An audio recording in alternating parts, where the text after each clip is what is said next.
sani kama gintiere Kenya Kwanza. Erokamano Cleophas, nitie gima jopiny samoro ni bagni moro wuokie.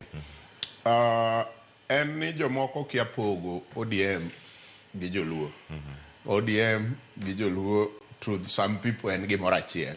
ODM as a party ma bende wayiere ni piny luo, kwana tamalo maduong' e piny luo gin johera mag ODM kendo gichwalo ODM. Omiyo ka ODM okawo position kaka Central Committee mawacho ni esechegi nyaka 2027 wabiro tiyo machiegni gi sirikal mantie ma jo Kenya nomiyowa, mano onge problem kanyo. En gima ler kendo en gima winjore. To piny luo bende ng'iyo sirikende machien ni to sirikende machien osebet katimo nang'o kogik e pogo omenda kata kelo dongruok e gwenge mopogore opogore e piny Kenya. Mae kama koro miyo kelo jowa wacho niya, we piny luo obed kama gintie no for now. Nikech ka ong'i sirikand Kenyatta gi dongruok mane nitie to gi dongruok manokel e piny luo to gi manoter e gwenge mamoko, nenore ayanga ni nitie kaka piny luo nodong' chien. Kichak ing'iyo tend Moi mar 24 years, dongruok manokel e piny luo to gi dongruok manotere pinje mamoko e gwenge mamoko, nenore ayanga kendo ni piny luo nodong' chien. Obiro kamano nyaka sirikand Kenyatta the Junior, Uhuru Kenyatta, gi sirikand Kibaki. Koro sani wane sirikand William Ruto.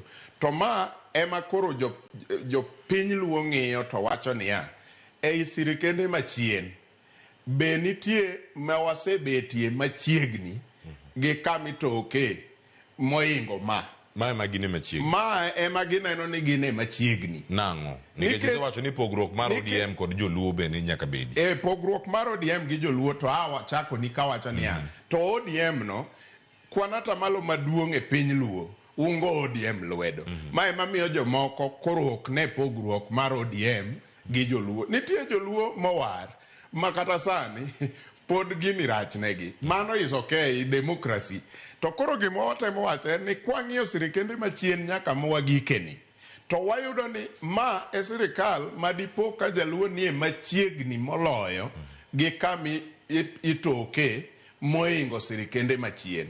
Sirikal ma kendo nwanyalo bede machiegni moloyo ne en sirikal mar nusu mkate mar Kibaki gi Raila, mane Raila Prime Minister.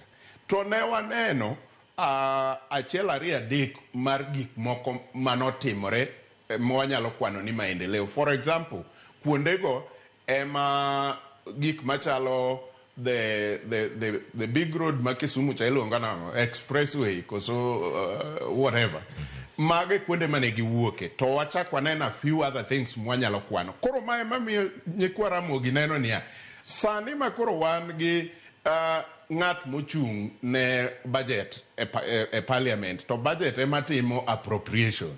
Ere kaka dang' wachak waae nono hach to ng'atwa to ochung' kanyo to ng'eyo kaka wasesandore kendo kaka wasedong' chien kipogo mali kata chenro mag maendeleo mag pinyni.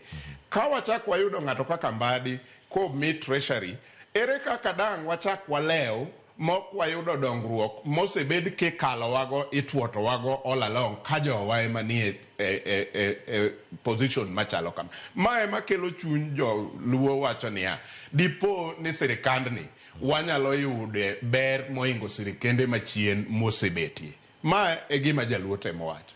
Nikech sirikende moko go king'iyo, to king'iyo kata mana books of account, tiyudo ni kamoro kaka koro kinde machien kano telne budget committee gi ng'ato kaka Migosi Ndindi Nyoro.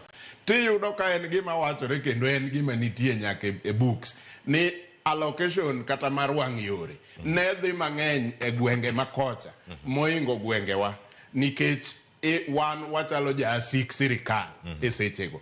Koro mae mamiyo jaluo ang' nowach niya, dipo ka sirikandni wanie machiegni moingo sirikende machien. Jomoko keto geno margi kuom Matandi, sa Matandi jod bura maleko usongo makoro mako kar ndini joro mane ntiere godo pono dhi neno lokruok alwora ma kaunti ma Siaya kama uwuoke. Erokamano. Geno kuom jowagi ok rach. To gima nyaka watim en ni nyaka wadhirgi lwenjwa. Iwinjo ka chien kanyo chantie maandamano gi gomo kama to jowa moko wacho ni ma ok lwenjwa. Nikech jowa moko sewacho ni wang'e kuma koro lwenjwa nitie. Lwenjwa koro ni Ratandi, lwenjwa ni Mbadi, lwenjwa ni Wandai. Kopo ni nitie gwenge piny Luo ma pod biro koso sitima, to wabiro wacho nang'o nikech sache kane wawacho ni otuonwa sitima nikech wadhawo gi sirikal. Omiyo ok timwa nade, ok miwa. To kopo ni sirikal ma ok wadhawo go ma ng'atwa bende ochung'ne dag mach, lwenjwa nigi ng'ano, lwenjwa onge barabara kucho. Kapo ni Mbadi ok omiyo ring road maluoro Lake Victoria te koa Mwalo Busia nyaka malo Muhuru wuotho gik, to wawacho ni lwenjwa onge barabara, lwenjwa nigi Mbadi. Mane momiyo wawacho ni mach ok lwenjwa, wang'e kama lwenjwa nitie. Erokamano ahinya. Shelo langa poka ka wiye